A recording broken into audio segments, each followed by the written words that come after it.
دوسری کتاب، یہ نام یاد کرنا بھی بہت آسان ہے، سن وفات تو یاد ہوا نا جی، ہاں یہ دیکھو کتنا آسان نام ہے، محمد بن علی، محمد بن علی ایسے ہے نا، وہاں محمد بن عبداللہ تھا، پھر محمد احمد بن محمد تھا، پھر ابراہیم، ایسے ہی تھا نا.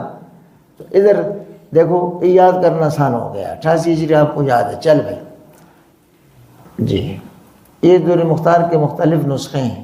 یہ میں اس لیے دکھاتا ہوں کہ یہ طالب علم کو ایک بار تو آنکھوں سے دیکھ جائے نا، کہ متون اربع کو اپنی آنکھوں سے دیکھا تو ہے نا، شکر کرو بس.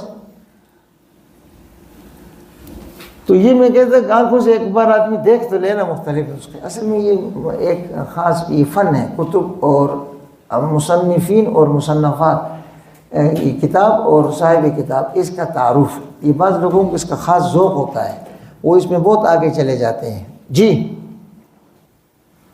بس یہ آپ مطالعہ کریں گے، اور یہ زیادہ تر عبارات جو ہم نے لیے ہیں نا، یہ شامیہ کے مقدمے ہی سے لیے ہیں، وہ اپنے مطالعہ کیا ہوا ہے. اگلے سال جو ہوں گے وہ ادھر مطالعہ کریں گے، ادھر بھی ہم مطالعے پر چھوڑتے ہیں. بس تیزی سے آگے چلو ذرا. جی جی جی چلتے جائے. میزات و کتاب در المختار، سبب التالیف، منہج التالیف. جی یہ آ جائیں ذرا سا. اس کا منہج کیا ہے؟ پہلے یہ متن میں جو مبہم یا موہم آ گیا ہے اس کی توضیح کرتا ہے، پھر یہ تعلیلات کرتا ہے کم کم، کیونکہ اس کا مقصد معلل راجح مفتابی کو سامنے لانا تھا. تعلیلات کے ذریعے سے اس کا اثبات نہیں تھا اس کا منہج تالیف میں. پھر دلیل نقلی تو عقلی سے اور بھی کم ہے، اور یہ اس وجہ سے کم ہے، یہ ہم قواعد والے فن میں اور دلیل والے فن کے دورے میں دیکھیں گے کہ حنفیہ پر بڑا اعتراض ہے کہ وہ عقلی دلیل کو نقلی پر مقدم کرتا ہے، جیسے صاحب ہدایہ کئی جگہ پر ایسا کرتا ہے، یا کم از کم نقلی دلیل کو کم لاتا ہے، عقلی پر زیادہ زور دیتا ہے.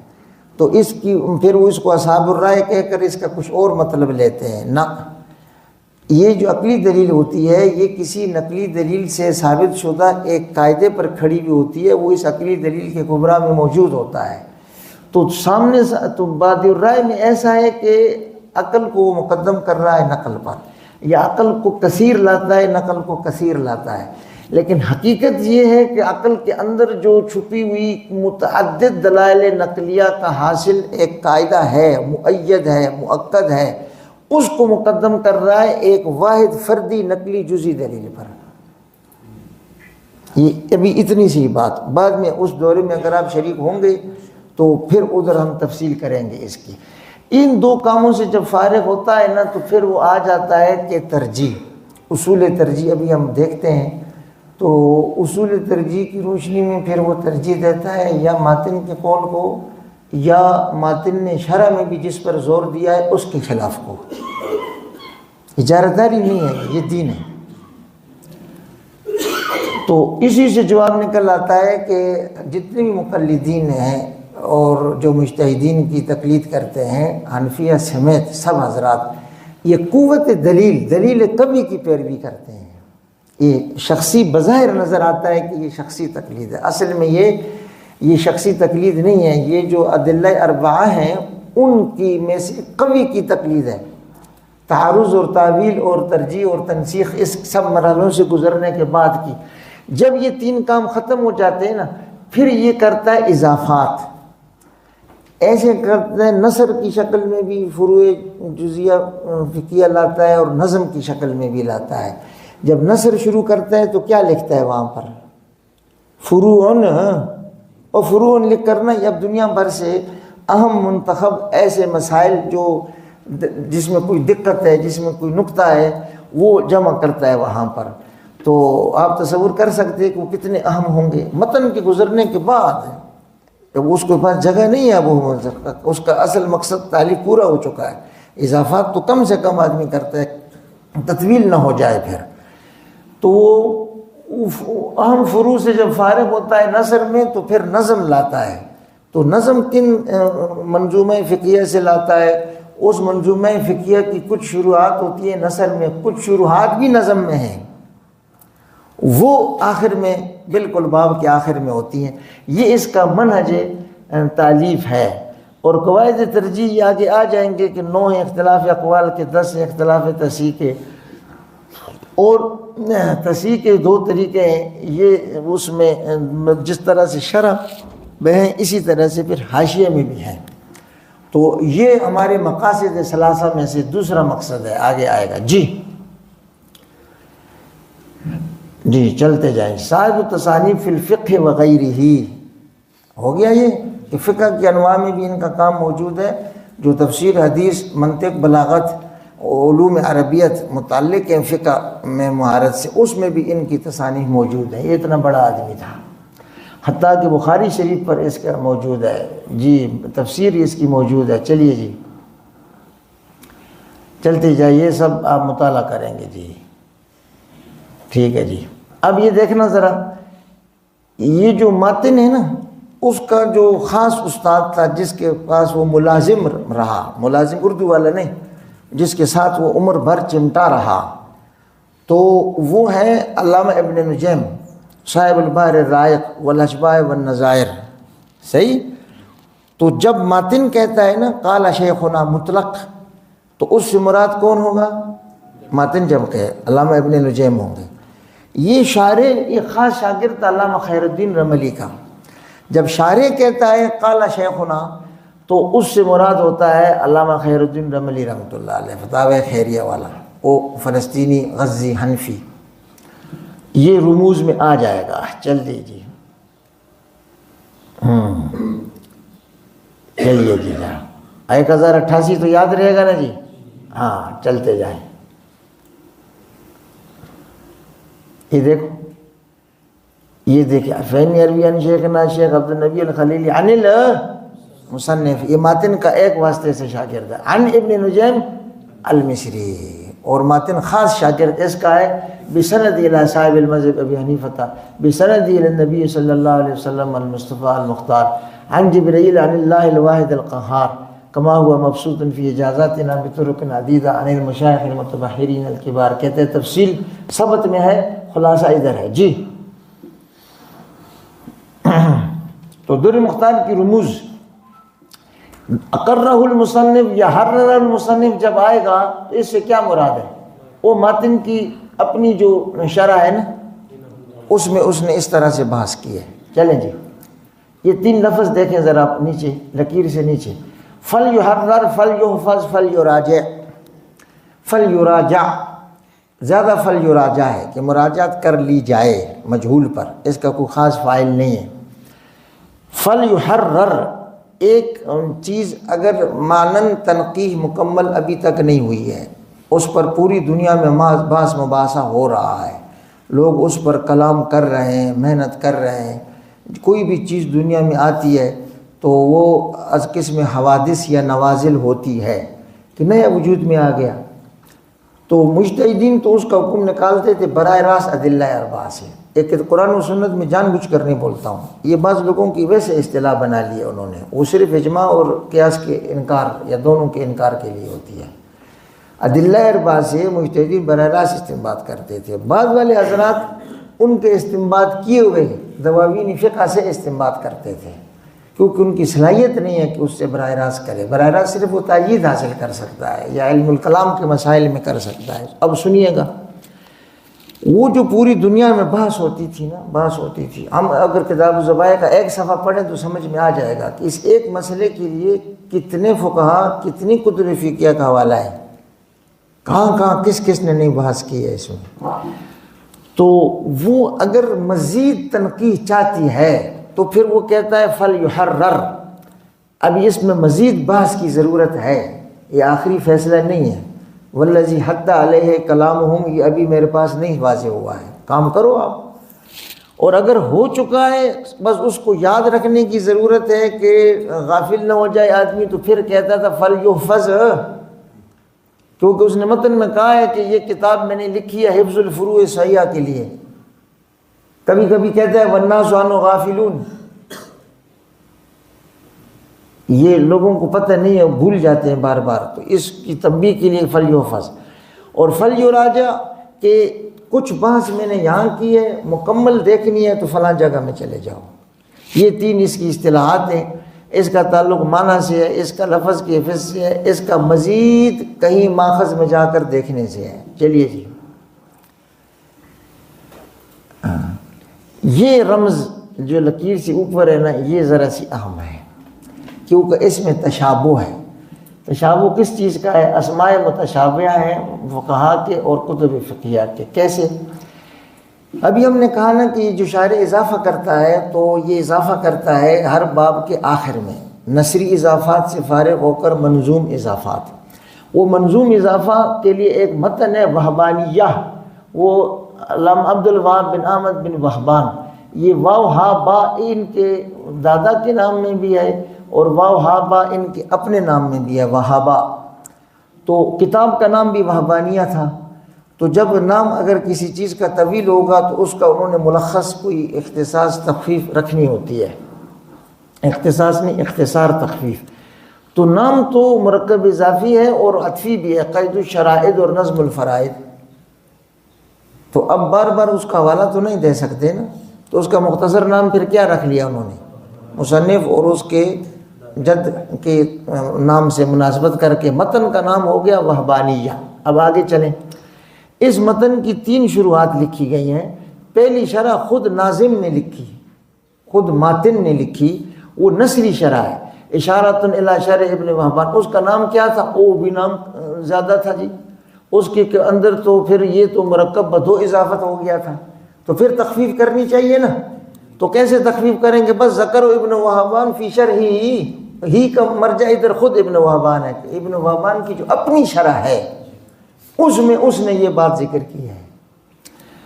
اس کی ایک اور شرح لکھی گئی جو منظوم تھی، منظوم شرح بھی نظم میں تھی۔ جو آدمی سوچ سکتا ہے نا لفظ کی حفاظت کے لیے وہ محدثین نے کیا ہے، اور جو آدمی سوچ سکتا ہے نا معنی نصوص کی حفاظت کے لیے وہ فقہا نے کیا ہے۔ تو منظوم شرح انہوں نے لکھی، تو یہ لکھی تھی ابن الشحنہ۔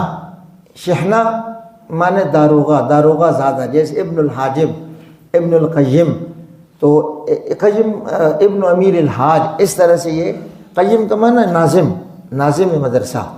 تو ابن امیر حاج کا معنی آج کل کو کیا کہتے ہیں؟ حج گروپ کا سربراہ بولتے، کیا بولتے ہیں؟ ہاں، تو وہ ابن شحنہ اس طرح سے ہے۔ انہوں نے منظوم شرح لکھی تھی، اس کا نام تو وہ بھی مرکب بدو اضافت ہے، تو 6 لفظ ہو جائیں گے نا، تو کیسے لکھے گا آدمی 6 لفظ حوالے میں؟ تو اس کو پھر انہوں نے کیسے کر لیا؟ ذکرہ ابن شحنہ فی شرح الوہبانیہ، کیونکہ ابن شحنہ کی اور بھی کتابیں ہیں۔ اچھا جی، اب ایک اور شرح اس کی لکھی گئی جو میں نے عرض کیا کہ علامہ شرم بلالی، یہ شرم ادھر آ جائے گا، یہ کہاں لکھا ہوا ہے ان کا؟ ہاں، تو ان کا متن بھی ہے اور شرح حاشیہ فتویٰ اور رسائل کا مجموعہ بھی ہے۔ جو شرح ہے نا ان کی وہ یہ ہے کہ وہبانیہ کی انہوں نے شرح لکھی، وہ نثری شرح ہے، لیکن وہ بھی پھر اس کے اندر بھی پھر 4 لفظ تھے، تو اس کو بھی وہ کر دیتے ہیں ملخص کر کے کہ ذکرہ شرم بلالی فی شرح الوہبانیہ۔ اب یہ 4 حوالے جو آتے ہیں در مختار میں، وہ ایک متن منظوم کے ہیں، اس کی 3 شروحات ہیں۔ پہلی شرح نثر میں ہے، خود ناظم نے کی ہے، دوسری نظم میں ہے جو ابن شحنہ نے کی ہے، اور تیسری علامہ شرم بلالی کی ہے۔ یہ 4 ملتے جلتے نام ہیں۔ اس کے چوتھے کے ساتھ پھر ایک چیز مل جاتی ہے کہ علامہ شرم بلالی کثیر التصانیف تھا، اور 509 میں اس کی تصنیف موجود ہے۔ جو نور العزا لکھی ہے نا، تو وہ متن ہے نا، اس متن کی شرح بھی پھر خود لکھی ہے، وہ ایک سے زیادہ اس کی شرح خود لکھی ہے۔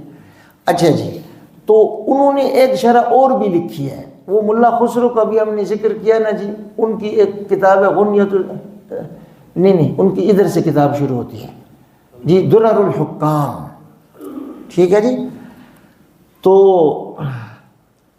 یہ اس متن کی شرح علامہ شرم بلالی نے لکھی غنیت ذوی الاحکام کے نام سے، تو یہ بھی لمبا نام ہے نا، تو اس کو اختصار کر کے وہ کیا کہتے تھے؟ شرم بلالیہ۔ تو یہ متن نہیں ہے، یہ حاشیہ ہے، حاشیہ، معاف کرنا، الدرر والغرر، یہ ملا خسرو نے خود متن لکھا اور خود شرح لکھی، جس سے صاحب در مختار بکثرت استفادہ کرتا ہے۔ کہتا ہے اتنا زیادہ میں استفادہ کرتا ہوں کہ بعض جگہوں کے علاوہ میں حوالہ بھی نہیں دیتا ہوں اس کا، حالانکہ میں نے حوالے کا التزام کیا ہے، لیکن بہت کثرت سے میں نے استفادہ کیا۔ اس الدرر والغرر کی حاشیہ لکھا ہے علامہ شرم بلالی نے، تو اس کو حاشیہ شرم بلالیہ کہتے ہیں۔ تو الشرم بلالی جب آ جائے گا شامیہ میں تو اس سے مراد کیا ہوگا؟ شرح، اور شرم بلالیہ جب آ جائے گا تو اس سے مراد کیا ہوگا؟ حاشیہ۔ شرح کس چیز کی ہوگی؟ ایک منظوم متن کی، اور حاشیہ کس چیز کا ہوگا؟ یہ ملا خسرو کے درر والغرر کا۔ ٹھیک ہے بھائی؟ اچھا، ایک لفظ بیچ میں اور آ جاتا ہے، مواہب الرحمن فی مذہب ابی حنیفۃ النعمان۔ ابھی پیچھے آپ نے دیکھا تھا البرہان فی مواہب الرحمن، شرح مواہب الرحمن، یہ شارح کا کام تھا ایک ماتن کا، یہ بھی مواہب الرحمن ہے، لیکن وہاں البرہان شرح مواہب الرحمن وہاں وہ ان کا تھا، ماتن کا، اور یہ مواہب الرحمن یہ کس کا ہے؟ یہ طرابلسی حنفی فقیہ ہیں، یہ ان کا ہے، شرحہ ہوا باسم البرہان۔ تو اب آ جاؤ جناب، یہ ہو گیا ہے تشابہ ذرا سا، شرم بلالیہ کا اس سے تشابہ ہو جاتا ہے، مواہب الرحمن کا اس بابانیہ کے اس مادہ سے تشابہ ہو جاتا ہے، تو یہ ایک رموز ہیں۔ دیکھیں ذرا کتابوں کے سر ورق دیکھیں جی۔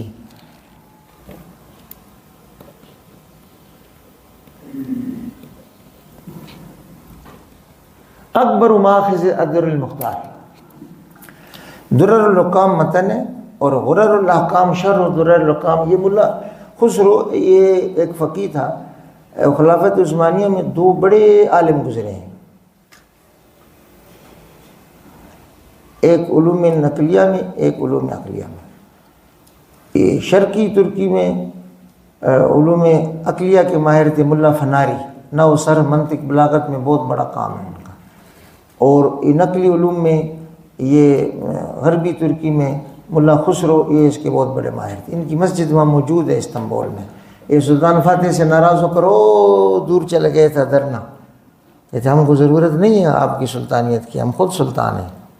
پھر اس نے، وہ بھی تو نوجوان تھا اور ذرا سا وہ بھی سخت تھا، لیکن کسی طریقے سے اس نے راضی کر کے واپس لایا ان کو، درس ان کا دوبارہ جاری کرایا۔ کہا میرے لیے عیب کی بات ہے کہ میرے دور میں اتنا بڑا عالم ناراض ہو کے چلا جاتا ہے مجھ سے۔ خیر جناب، یہ شرح سے بہت انہوں نے استفادہ کیا ہے۔ ان کا متن اور شرح جیسے فقہ میں ہے نا، تو مرقات الوصول اور مرآت الاصول کے نام سے متن اور شرح اصول فقہ میں بھی ہے، وہ بھی آدمی پڑھے، وہ بعض مدرسوں میں پڑھائی جاتی ہے وہ، تو آدمی کو حیرت ہوتی ہے خدا پاک نے کتنا بڑا مقام دیا تھا ان کو۔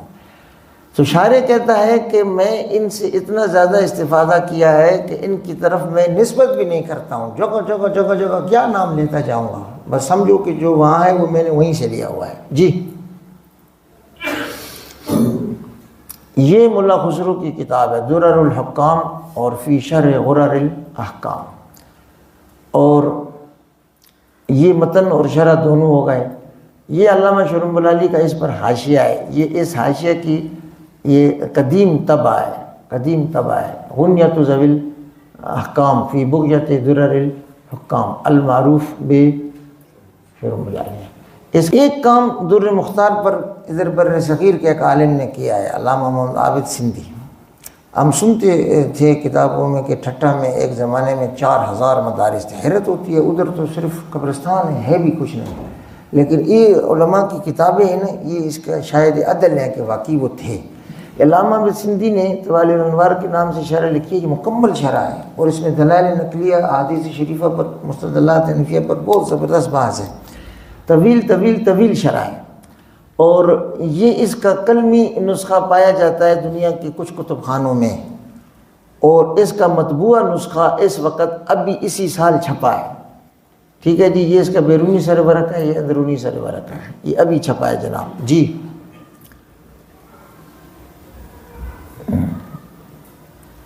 اے دیکھو اصلو من 7، اے 7 شریف بہت بڑا عالم تھا جی۔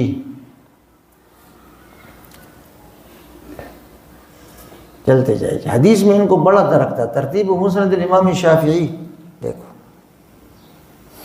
لوگ کہتے ہیں شافعیوں کا حدیث آتی ہے، اللہ کرے کہ آئے، کیوں نہ آئے؟ تو ائمہ متبوعین میں سے ہے نا، ان کے مقلدین ہیں، کیوں نہ آئے ان کو؟ تو لفظ حدیث، ظاہر حدیث کی انہوں نے پیروی کرتے اور معنی اور فقہ حدیث کی حنفی پیروی کرتے، تو دونوں ہم چمٹے ہوئے اس سے. تم کدھر سے آیا ہے؟ تمہارا نہ سلف ہے نہ خلف ہے. جی جناب چلتے جائیے.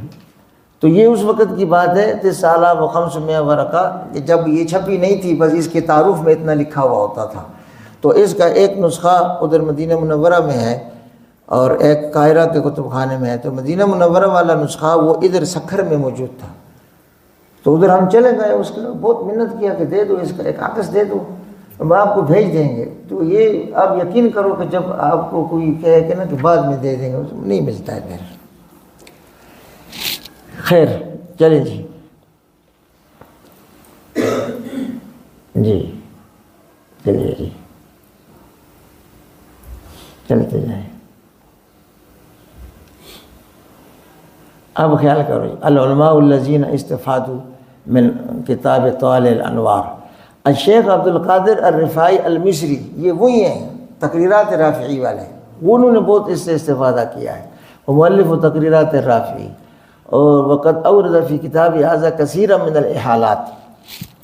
تو یہ علماء دیوبند کے اکابرین ہیں، اور ان کا آپ کام دیکھو اور اس کا معیار دیکھو کہ دور مختار سے بھی یعنی کی شرح ہے نا، تو حاشیہ نہیں ہے، مستقل شرح ہے. اتنا اس کا وزن ہے، یعنی اس کا تابع ہو کے نہیں چلتا ہے، مستقل بحث اپنی خود کرتا ہے. چلتے جائیں. ایک کام اور بھی برے صغیر میں ہوا ہے.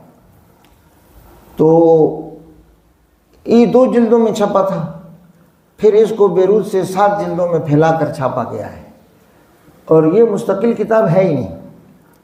اس لیے کہ مرقات کے آخر میں عروض ثمانیہ لکھی ہوئی نا، کہ کوئی ایک مستقل کتاب میں 8 چیزیں تو ہونی چاہیے نا.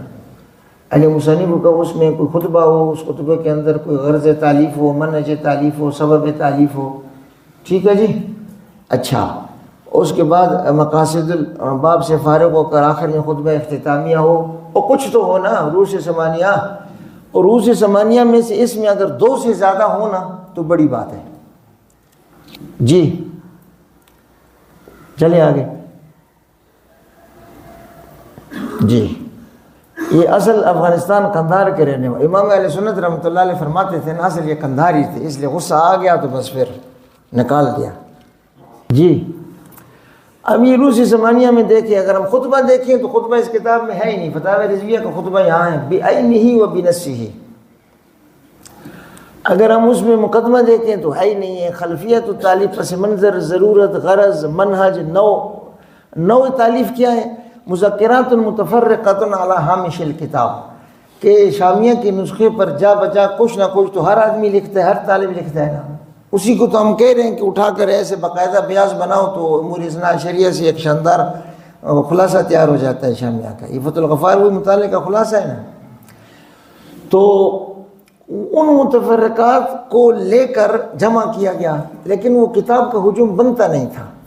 تو پھر فتاوی رضویہ، ٹھیک ہے جی، ادھر لکھنا چاہیے. یہ فتاوی رضویہ کے جو مفصل فتاوی تھے، جو شامیہ کی کسی عبارت کو اس میں لیا گیا تھا، ان کی تعریف کر کے یہاں شامل کیے گئے ہیں.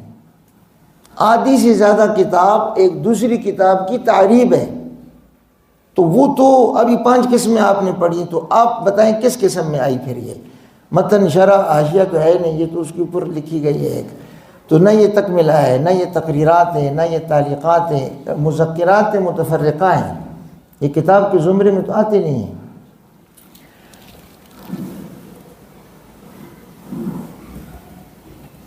چلیں جی.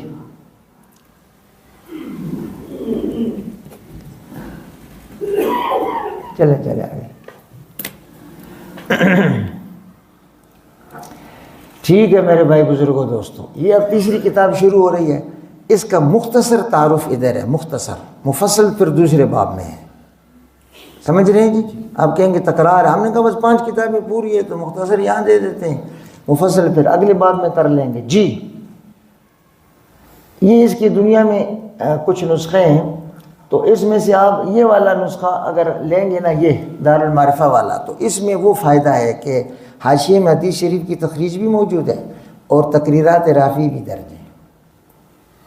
ویسے آپ کو نہیں پتہ چلے گا کہ میں ادھر جو پھنس گیا ہوں اب عبارت کے بنانے میں، تو کیسے جا کر اب میں فتویٰ میں کون سی عبارت اٹھا کر کہاں سے کہاں تک لکھوں، جب تک آپ تقریرات نہیں دیکھیں گے تو ادھر جانے میں بہت مشکل ہوتی ہے، نہیں پتہ، ادھر سب مل جاتا ہے اسی صفحے پر یہ نسخہ۔ اب اس کے بعد سب سے اس کا شاندار نسخہ یہ آیا ہے، تو یہ 16 جلدوں میں آیا تھا، یہ شام کے علماء نے یہ کام کیا ہے، تو وہ 6 آدمیوں کی جماعت ہے، ان کا ایک امیر ہے مفتی الحنفیہ شیخ ایمن شعبانی، تو 5 حضرات ہیں وہ یہ کام کرتے ہیں۔ انہوں نے اب اس 16 والے کو 26 میں چھاپا ہے، اب وہ اس سے ذرا چھوٹا ہے، یہ وزنی ہے اور بڑا ہے، تو 16 جلدیں تھیں، انہوں نے چھوٹا کیا اور اس کو 26 میں پھیلا دیا۔ تو وہ انتہائی درجے کی دقت کے ساتھ تحقیق و تعلیق، تھوڑی بہت تعلیق بھی بڑی اچھی ہے، وہ انہوں نے چھاپ دیا ہے۔ اب وہ کام کر رہے ہیں تکملہ پر اور تقریرات رافعی پر، اب وہ اس پر کام کر رہی ہے جماعت، اور وہ انشاءاللہ تعالی ادھر 1-2 کام ہوئے ہیں شامیہ پر، فتح الغفار اس طرح کچھ نام سے کر کے، وہ اس 2 کو بھی چھاپیں گے، تو یہ 30 جلدیں ہو جائیں گی انشاءاللہ۔ اور یہ اس کا اب جو نسخہ آیا ہے نا 26 جلدوں میں، وہ سب سے شاندار ہے۔ جی میرے بھائی چلتے جاؤ،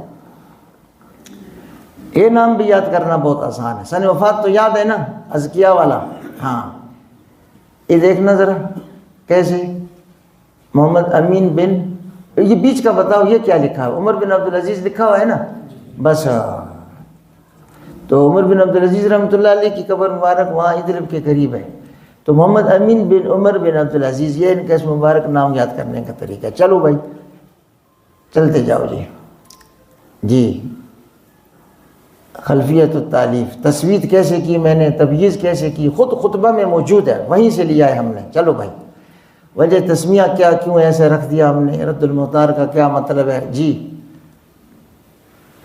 اچھا یہ خصوصیات المیزات الخمسہ، 5 خصوصیات سب آپ نے پڑھی ہیں۔ التأکد من صحت الکلام المنقول، یہ فخر کی بات ہے کہ میں صرف نقل کرتا ہوں، یہ عیب نہیں ہے۔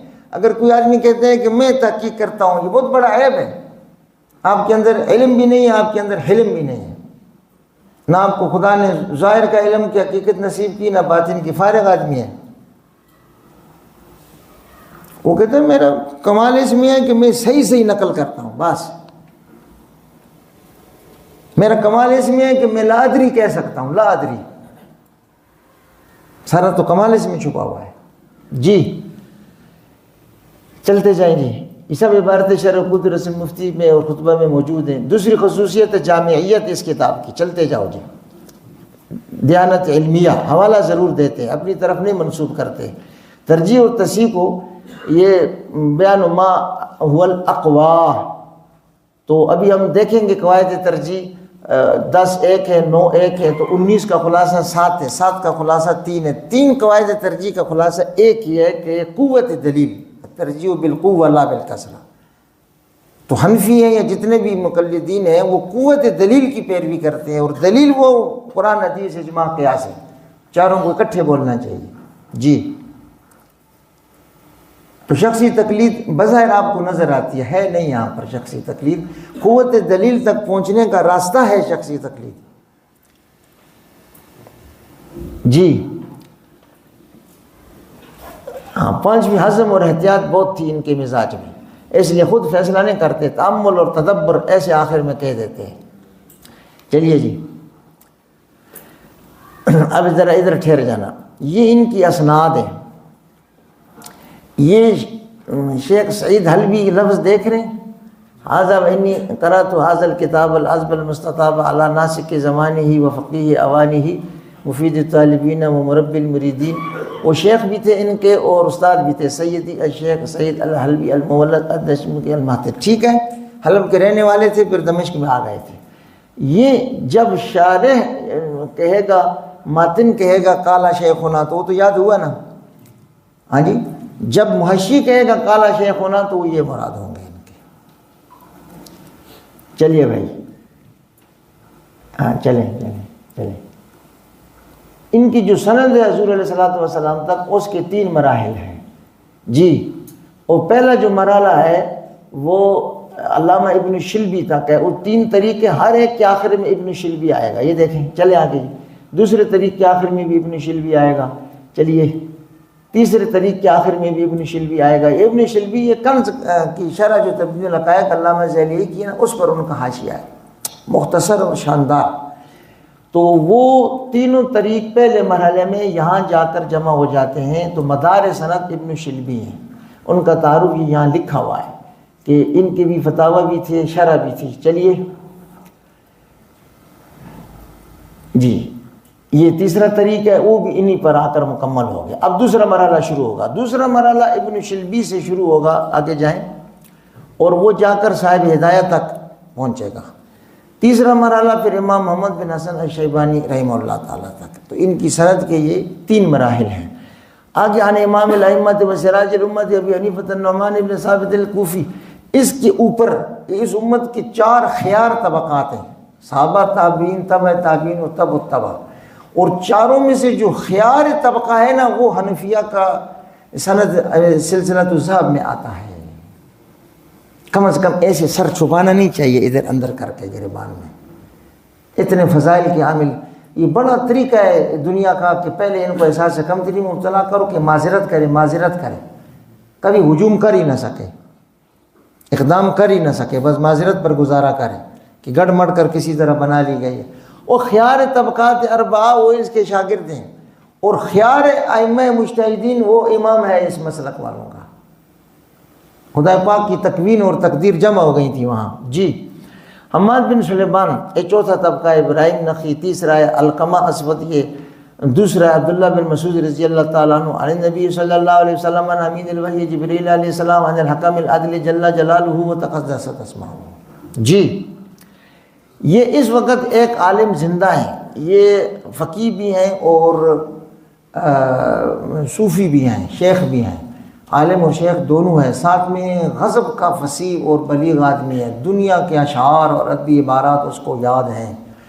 اور یہ بھی پورا یہ جو منبج عفرین الباب یہ جو پہلے فتح ہوا تھا وہ اس میں بہت اس کے شاگرد ہیں. وہاں کا یہ قاضی بھی ان کو مقرر کیا گیا تھا. یہ ہم ادھر جو ترکی شام کی سرحد پر 30-40 سفر کیے تھے نا، تو ابدال کی تلاش میں کرتے تھے. ساتھ میں کتابیں لے کے پھرتے تھے. جہاں کوئی شیخ بیٹھا تھا تو حلقے میں جا کے پڑھتے بھی تھے. تو ایک خانقاہ میں ہم پڑھے رہے، تو وہ ان کی خانقاہ تھی. تو وہ ان کے 3 طرق ہیں مصنف تک. یہ بیچ والا جو طرق ہے اور جو آخری ہے، ان دونوں کا پہلا راوی شیخ ان کا والد ہے. یہ نجیب الطرفین سادات میں سے ہیں. اور اس بیچ والے طریق میں پھر جو اوپر کے 2 ہیں یہ مصنف کے پوتے اور پڑ پوتے ہیں، محشی کے. یہ ابھی زندہ ہیں اس وقت اور موجود ہے. اچھی عمر ہے، 40-45 سے زیادہ عمر نہیں ہے. تو ان کے خان نہ ہو جائے جی. چلیں جی، چلیں ٹھیک ہے جی. یہ تکملہ کا تعارف شروع ہوا جی. یہ سب آپ پڑھیں گے، وہاں بھی موجود ہے، وہیں سے اٹھا کے یہاں لیا گیا ہے. چلتے جائیے.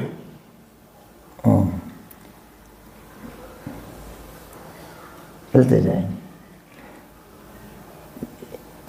یہ تھوڑی سی بات ادھر کروں گا، بس ادھر تھوڑی سی بات یہ کروں گا. یہ لکھا ہوا ہے مجلۃ الاحکام العدلیہ.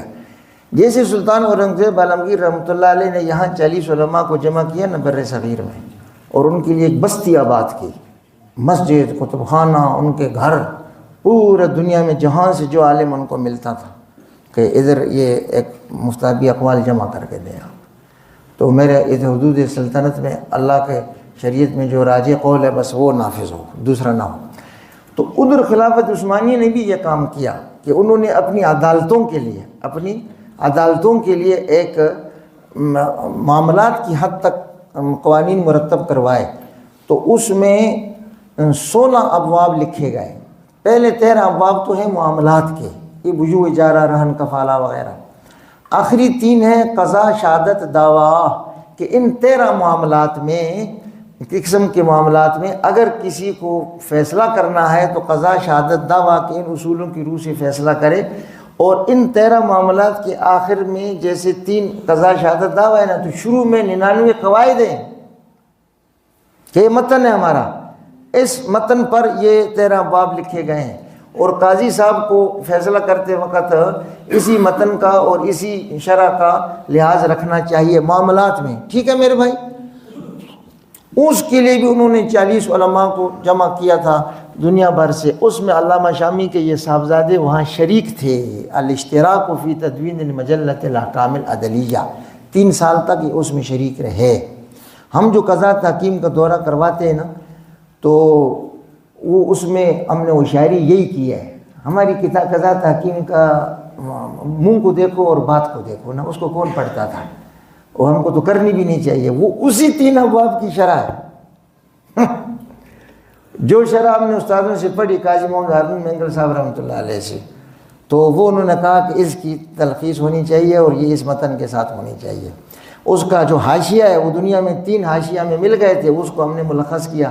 کتاب تیار ہونے کے بعد ایک 4تھا مخطوط ملا قاضی منیر البغدادی صاحب کا، وہ اور بھی غضب کا تھا، اس کو ہم نے کتاب روک کر پھر اس کی تلخیص کی، 5-7 سال اس کو اس میں شامل کر کے پڑھاتے رہے، اب جا کر کہیں وہ تیار ہونے کے قریب ہے۔ 18 سال ہو گئے، ہر سال 2-3 بار پڑھاتے ہیں، 2-3 بار بدلتے ہیں، سمجھ گئے جی۔ تو وہ قضا تحکیم کیوں ہم بات کرتے ہیں کہ بھائی وہ تو میں مانتا ہوں مجھے نہیں آتی ہے، لیکن یہ میں نہیں مانتا ہوں کہ آپ کو نہیں آ سکتی ہے، مجھے نہیں آتا ہے فن، ٹھیک ہے، آپ کو نہیں آ سکتا ہے یہ نہیں ٹھیک، آ سکتا ہے آپ کو، میں آپ کو بتا سکتا ہوں کہ یہ پڑھ لو، اس کے بعد وہ ایک میڈیٹیشن کا عملی کورس کر لو، خلاص۔ میرے بھائی جلدی کرو، شاباش، یہ مکمل کرو جی۔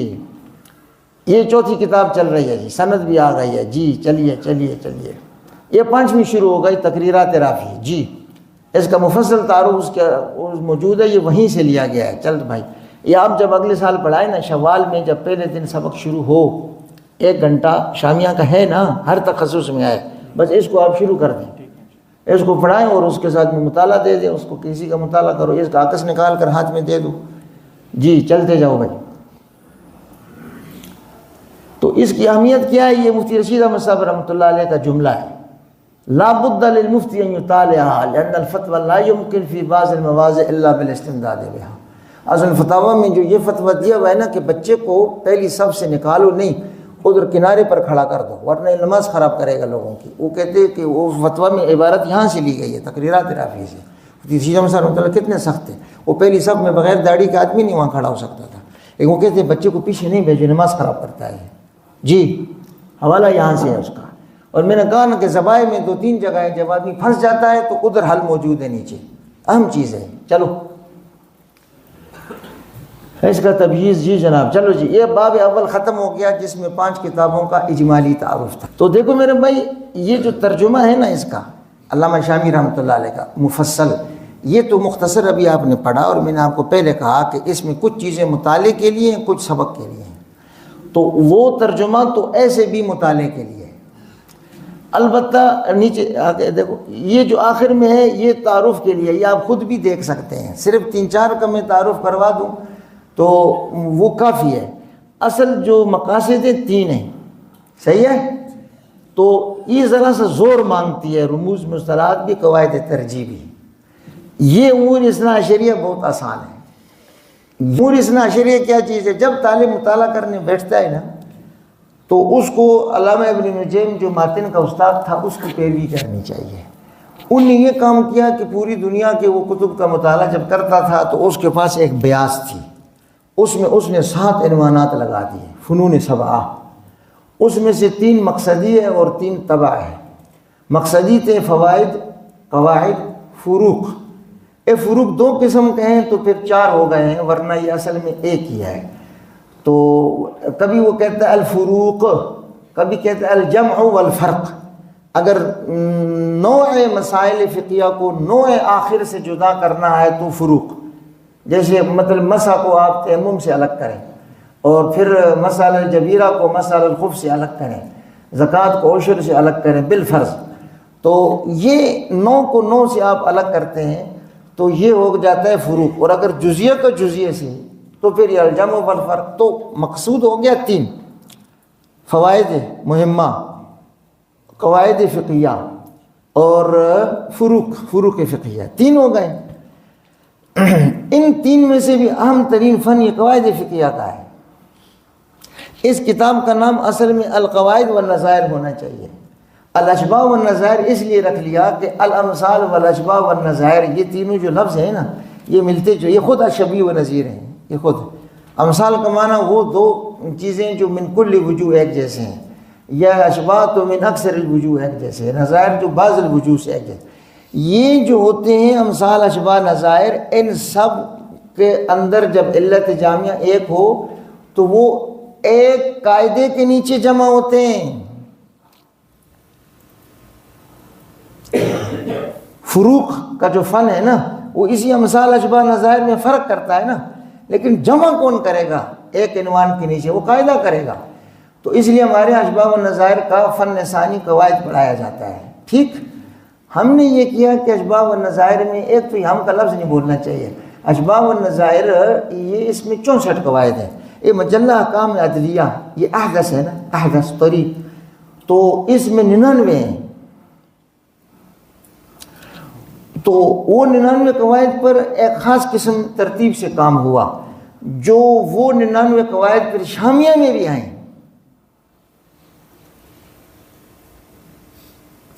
تو جب آپ شامیہ پڑھتے ہیں، اس کے امور اثنا عشریہ میں سے اہم ترین فن قواعد ہے، اس قواعد کو الگ سے پڑھتے ہیں تو اسی کا نام وہ دورہ قواعد الفقہ ہے۔ اس کا پہلا حصہ ہے قواعد مصرحہ، وہ یہی 99 قواعد ہے۔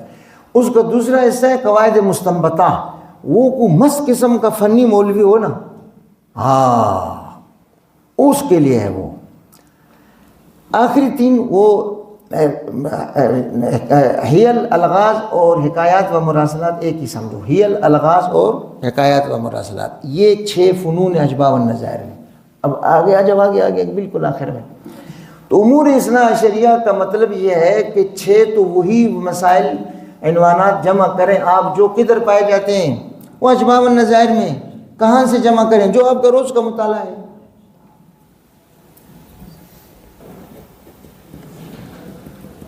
کیا لکھا ہوا ہے جی؟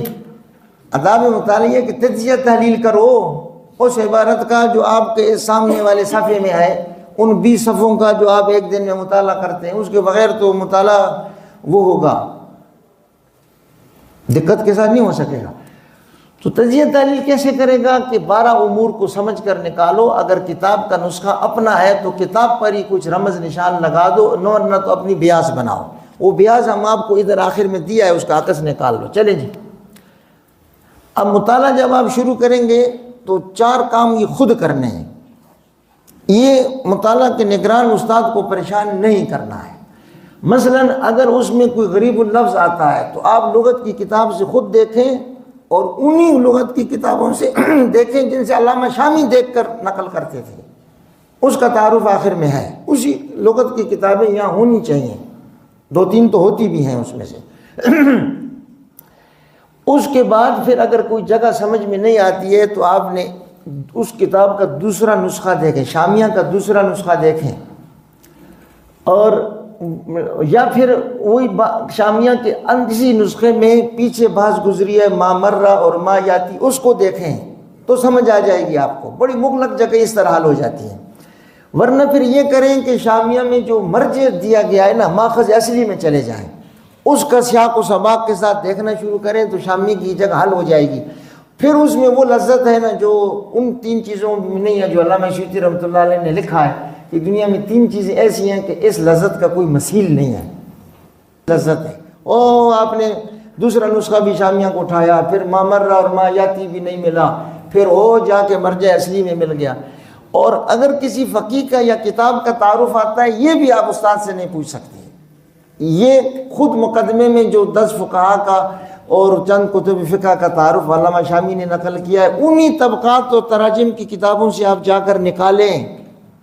ہم نے ادھر ذبائح کا نسخہ 2 طریقے سے بنایا، ایک میں امور اثنا عشریہ نکالیں، ایک کمپیوٹر سے بنایا ہے کہ کتاب پر ایسے انگل لگاتے ہو نا نام پر، تو وہ پیچھے سے اس کا تعارف نکل آئے گا۔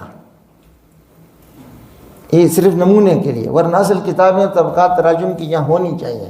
پہلی سمائی میں تو اسی میں غرق رکھنا چاہیے ان کو. یہ 4 کام خود کرنے چاہیے. آ جاؤ جی، اس کے بعد مطالعہ کریں گے نا. یہ 6 وہ چیزیں ہیں میرے بھائی جو اشباح والنظائر میں ہیں. یہ 3 مقصدی ہیں اور یہ 3 طبعی ہیں. ان میں سے کوئی چیز آ جائے تو آپ نے اپنے پاس یا ادھری نسخے پر نقل کرو، ایک نسخہ خرید لو، ٹھیک، یا اس پر نقل. یہ 6 چیزیں اصول حدیث، اصول افتاء، اصول فقہ ہے یا نہیں شامیہ میں؟ تو یہ اضافہ کرنا پڑے. پھر مسائل مہمہ، اشعار، تراجم، آلاف، تعارف، کتب، یہ بھی اضافہ کرنا پڑا. یہ 12 چیزیں اگر آپ نکالتے ہیں نا تو کتاب کا جوہر آپ کے پاس آ جاتا ہے انشاءاللہ تعالی. کچھ جوہر ہے، کچھ جوہر کو سمجھنے میں مفید ہے. جیسے یہ چیزیں، یہ کہاں سے ہم نے نکالا ہے؟ ابن صلاح اپنے مقدمے میں کہتا ہے کہ آج کل کے جو طالب ہے نا، اس کا جو سماع ہے وہ غفل ہے، جو مطالعہ ہے وہ کتابت ہے وہ عطل ہے. اس کو پتہ نہیں چلتا ہے کہ یہ جو استاد کہہ رہا ہے یا جو کتاب میں لکھا ہوا ہے اس کا تجزیہ تحلیل کیا ہے، وہ نہیں سمجھتا ہے. تو اس کا مطالعہ زندہ نہیں ہوتا ہے. جی چلیں، یہ دیکھیں ہم نے نمونہ دیا ہے. اب اس ترتیب میں ہم اصول حدیث پہلے لے آئے نا، اس ترتیب میں ایسی تھی. 5 اصول حدیث دیے ہیں. چلو بھائی، نمونے کے طور پر کہ آپ نکال کے اپنے پاس لکھیں. تو شامیہ کی اصول حدیث مکمل ایک مقالہ ہے، شامیہ کی اصول افتاء مکمل ایک مقالہ ہے. چلو بھائی، یہ 5 اصول فقہ مکمل ایک مطالعہ ہے. جی، جو ہم اصول فقہ کا ایک روزہ دورہ کراتے ہیں تو اس میں اصول فقہ کی اصطلاحات یاد کرانے کے بعد یہ کہتے ہیں کہ ہدایہ کی 4 جلدوں میں کون سے اصول فقہ کے قواعد ہیں. وہ قاعدہ کا متن الگ سے کر دیتے ہیں. وہ طالب نہیں مانتے ہیں کہ ہدایہ میں ہوگا، نیچے ہدایہ کی عبارت میں موجود ہے. تو یہ جو کہتے ہیں کہ اصول فقہ کے نہیں اجرا ہے تو نہ منطق کا اجرا ہے، اس کا فائدہ کیا ہے پھر؟ تو اس کا جواب اس دورے میں ہے، یک روزہ دورے میں. جی قواعد، جی چلتے جاؤ جی. ہاں یہ بہت آسان ہے، بس نکالو. اسے کہ مسائل مہمہ کی قسم ہے. ایک قسم ہے الناس عنہ غافلون، ایک قسم ہے قواعدنا لا تابع قواعدنا توافقہ. یہ کہتے ہیں کہ ہمیں اپنے کتب مذہب میں یہ جزیہ نہیں ملا. ہم جب شافعیہ، مالکیہ، حنابلہ رضی اللہ عنہ مجمعین کے پاس گئے تو ہمیں یہ جزیہ ملا، اور یہ جزیہ ہمارے مذہب کا حصہ ہے طبعاً و حکماً، کیونکہ ہمارے قواعد میں آتا ہے. یہ خروج عن مذہب بھی نہیں ہے من وجہ نا.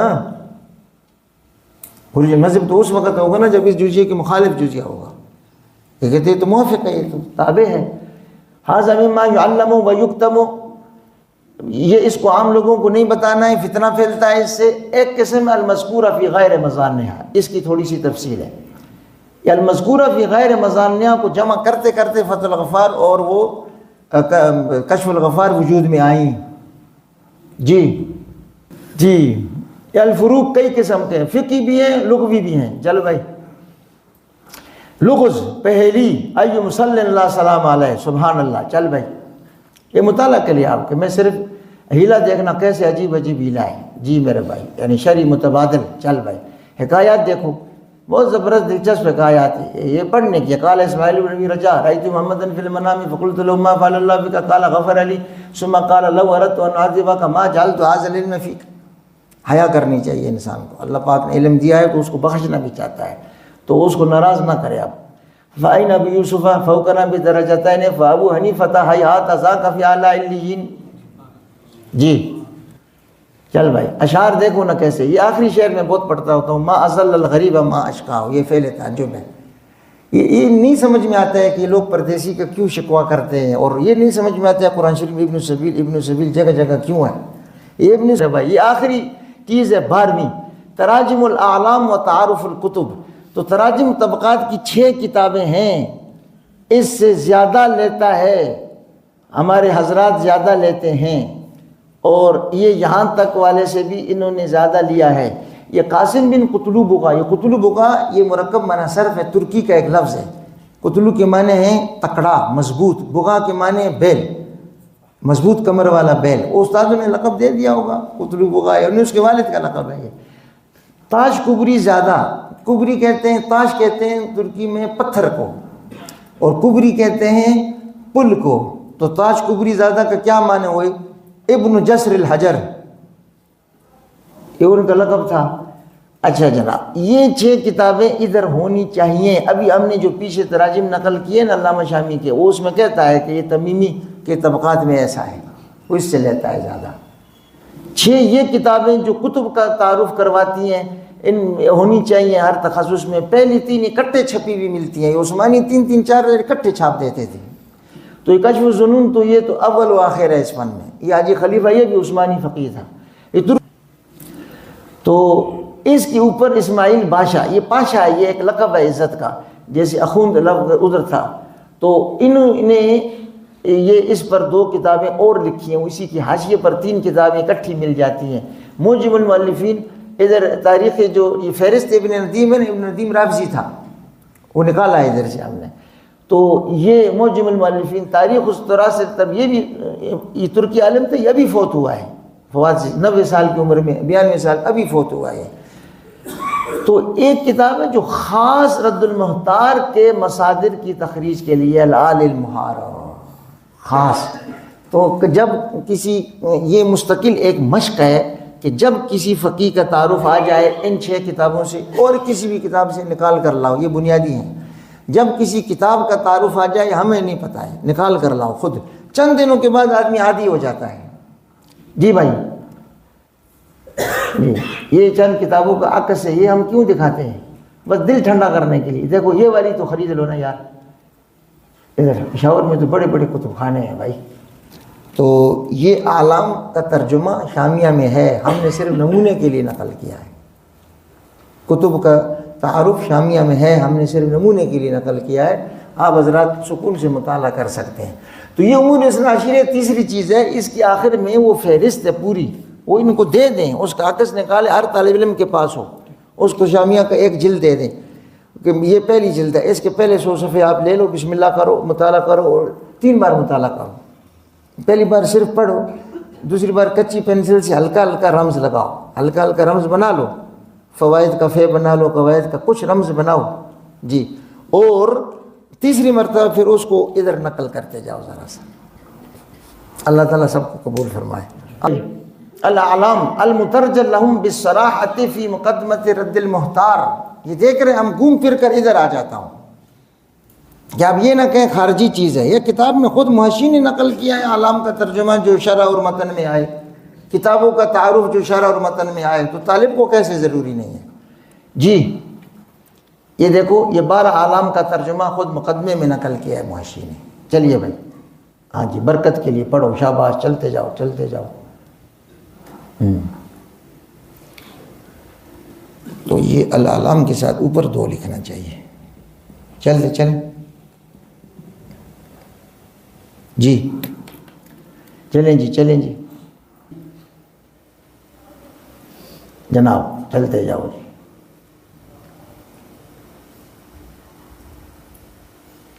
ہاں جی، اب یہ 3 قسم کی کتابوں کا تعارف یہاں ہم نے دیا ہے، مختصر دیا ہے اور سر ورق ساتھ دیا ہے، بس ایسے دل ٹھنڈا کرنے کے لیے کہ یہ دیکھ لو یار، دنیا میں حقیقت میں کتاب ہے، غائبانہ دنیا نہیں ہے۔ تو امہات ستہ و متعلقات وہاں سمجھ گئے، اور متون 4 اور یا 5 یا اس کی شروع یہ بھی سمجھ گئے، اور یہ پھر کتب اخرى جو رسائل فتاوی اور حواشی وغیرہ ہیں جی۔ یہ 6 کتابیں ہیں، ان 6 کتابوں پر ہر قسم کا کام ہوا ہے۔ مثلا کسی نے آ کر ان 6 کو ایک میں جمع کیا جی، یہ ابھی چھپ کر آئی ہے جی جناب، یہ متون 4 ہیں۔ تو یہ متون 4 میں سے یہ ہے وہ 5واں متن جس کا ابھی تک ہم نے تذکرہ نہیں کیا۔ اس کی 3 شرح ہے، ایک شرح خود مصنف نے لکھی، اور جی ایک شرح علامہ قونوی نے لکھی، یہ قونیہ قونوی، ایک ابن الملک نے لکھی۔ 3 شروحات، تینوں سے استفادہ کرتا ہے مصنف۔ ادھر نظر آنا، یہ ایک کتاب ہے ملتقى الابہر، اس میں کیا کیا گیا ہے، یہ 5 متون اور ساتھ میں ہدایہ بھی ہے، یہ 5 کتابوں سے مسائل جمع کیے گئے۔ اس کو ذرا قریب کریں، قریب کریں اس کو، یہ دیکھنا ذرا۔ یہ نماز کی ایک مشہور کتاب ہے غنیۃ المتملی، اور بعض نے لکھا ہے مستملی، دونوں سر ورق پر بھی لکھے ہوئے ملتے ہیں۔ اس کے مصنف نے 4 متون اور پھر اس کے ساتھ یہ پانچواں متن مجمع البحرین اور پھر ہدایہ، پانچوں حنفیوں کے متون جمع ہدایہ، 6 کتابوں سے ایک متن اور تیار کیا ملتقى الابہر، اس کی 3 شروحات لکھی گئی ہیں۔ ایک شرح یہ ہمارے جو علامہ حسکفی صاحب در مختار، ایک ان کی ہے، اوپر کریں جی۔ یہ 5واں سے 6ٹھا متن سمجھ گئے کیسے ہوا جی؟ اب دیکھیں جی، یہ جو شرح ہے بیچ والی ثقب الانہر، یہ علامہ علاء الدین حسکفی کی ہے۔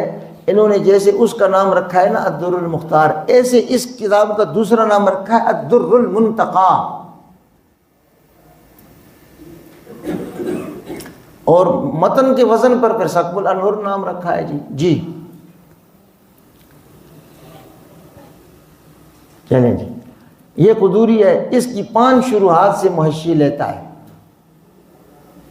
چلیے یہ متون اربعہ شروع ہو گیا جی۔ یہ کنز ہے، اس کی بھی 5 شروحات سے بکثرت لیتا ہے، یہ آپ کے مطالعے کے لیے، یہ سبق اس سے تعلق نہیں ہے جی، صرف میں تعارف کراتا ہوں۔ اور ہدایہ کی 10 شروحات سے لیتا ہے، 10 سے جی۔ نقایا، یہ وقایا کا بھی خلاصہ تھا، اس کی 3 شروحات ہیں تو ان سے بھی لیتا ہے۔ ایک بیچ کی شرح ہے کوہستانی، یہ اصل میں لفظ کوہستانی ہے، کوہستان اسی کی تعریف ہے کوہستانی، تو اصل کتاب کا نام ہے جامع رموز روایہ۔ یہ تینوں کا لمبا نام ہے نا، تو اس کے لیے اس کا رمز ہے شمنی، اس کا رمز ہے کوہستانی، اس کا رمز ہے ملا علی قاری رحمۃ اللہ علیہ۔ یہ کوہستانی کے متعلق لکھا ہے کہ یہ رتب و یابس اقوال کو جمع کرتے ہیں، پھر یہاں لیتا بھی ہے، تو وہاں لکھا ہوا ہے کہ رتب و یابس کو جمع کرتے ہیں، تو رتب و یابس جہاں جمع ہو اس کے وہ قول منقول اس میں جس کی تائید دوسری کتب سے نہ ہو اس کو نہیں لے سکتے، اگر تائید ہو تو لے سکتے ہیں۔ تو چونکہ وہ بہت رائع قسم کے نکات جمع کیے ہیں انہوں نے، اس لیے جو ضعیف ہے وہ یہ چھوڑ دیتے ہیں اور اس میں سے جو نفیس ہے اس کو لے لیتے ہیں جی۔